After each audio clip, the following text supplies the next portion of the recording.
అందరికీ praise lord. దేవునికి మహిమ కలుగును గాక. ప్రభు పేరిట మీ అందరికీ శుభములు తెలియజేస్తున్నా.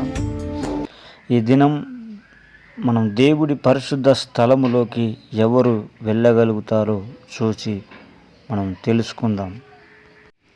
కీర్తన గ్రంథం 24వ అధ్యాయం 3-4 వాక్యాలలో మనకు కనబడుతుంది. అదేవిధంగా కీర్తన గ్రంథం 15వ అధ్యాయం 2వ వాక్యంలో మనం కనబడుతుంది.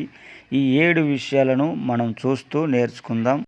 1వది, వ్యర్థమైన దాని యందు మనసు పెట్టుకోకుండా. 2వది, కపటముగా ప్రమాణం చేయకుండా. 3వది, నిర్దోషమైన చేతులు కలిగి ఉండాలి. 4వది, శుద్ధమైన హృదయం కలిగి ఉండాలి. 5వది, యథార్థమైన ప్రవర్తన కలిగి ఉండాలి.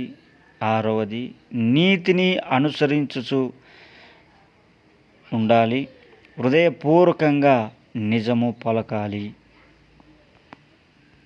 ఈ విధంగా మనం దేవుడితో నడిస్తే దేవుడి పరిశుద్ధ స్థలములో మనం నిలవగలుగుతాం. చివరగా 1 యోహాను 1వ అధ్యాయం 7-8 వచనాల్లో 9 వచనాల్లో మనం కనబడుతున్నట్లుగా, దేవుడు దగ్గర మన పాపాలని ఒప్పుకుంటే దేవుడు నీతిమంతుడు గనుక దేవుడు మన పాపాలని క్షమించి పవిత్రులుగా చేస్తాడు.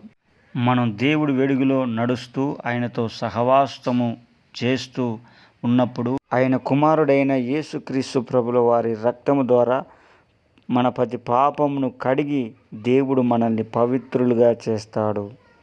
Amen. Thank you. God bless you.